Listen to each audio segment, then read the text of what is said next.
You've heard the saying 40 is a new 30? Not when it comes to fertility. And a new report shows a lot of women don't get it. They're delaying motherhood and expecting reproductive technology will just reverse the expiration date on their eggs. This report conducted at Yale School of Medicine, and this is what they say. We see patients upset after failing and having their own biological child after age 43. The reaction, what do you mean you can't help me? I'm healthy, I exercise, I cannot have my own baby?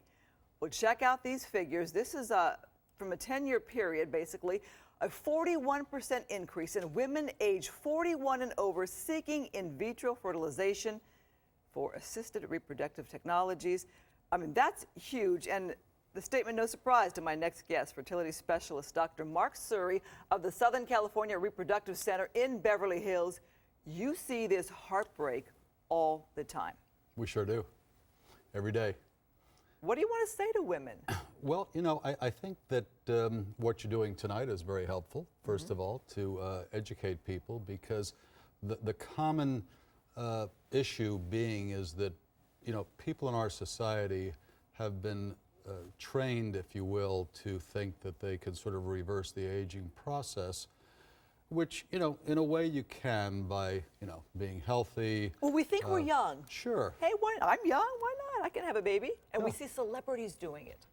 Well, you know, you don't know how they're doing it. Exactly. Because there are lots of technologies now that can be helpful. And one of them has to do with something called ovum donation. And this That's is the where... egg donor. Exactly. You get a younger woman. Right. With who has healthy eggs. Correct. Because the health of the pregnancy, the incidence of pregnancy, is directly related to the chronologic age of the egg that the woman is producing. Is that a little bit of a secret, though? We see more mature women having these babies, but they're not always telling people or telling society that they used an egg donor. That's perhaps true. So, you know, it's a very common phenomenon. It's a common technology. It works very, very well. But, you know, it's a process, as many are, that people have to evolve into. The average patient who is in their 40s wants to try something else first. They want to try on their own first. Sure they do.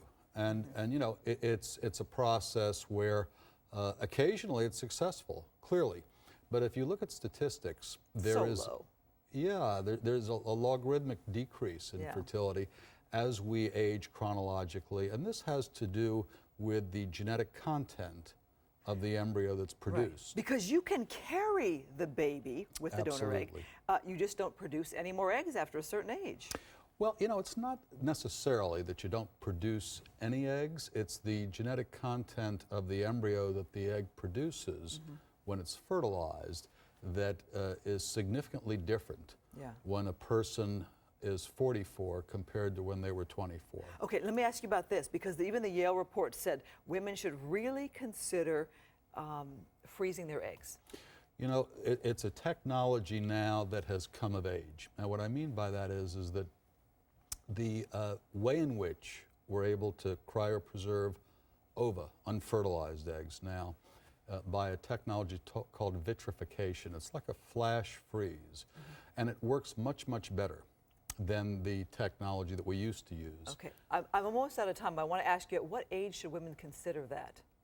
You know, really any time after 32, 33, and they should do it under 40. Okay, you heard it here. Dr. Mark Surrey, thank you so much for coming in, because Thank you. I know you're a big advocate of letting women know, and it's almost, I wonder if it's almost like a crisis state that women are just not thinking about this in time. Probably true. All right, thank you, sir, for coming in. Thank you. Jeff, over to you. All right, Christine, thank you very much.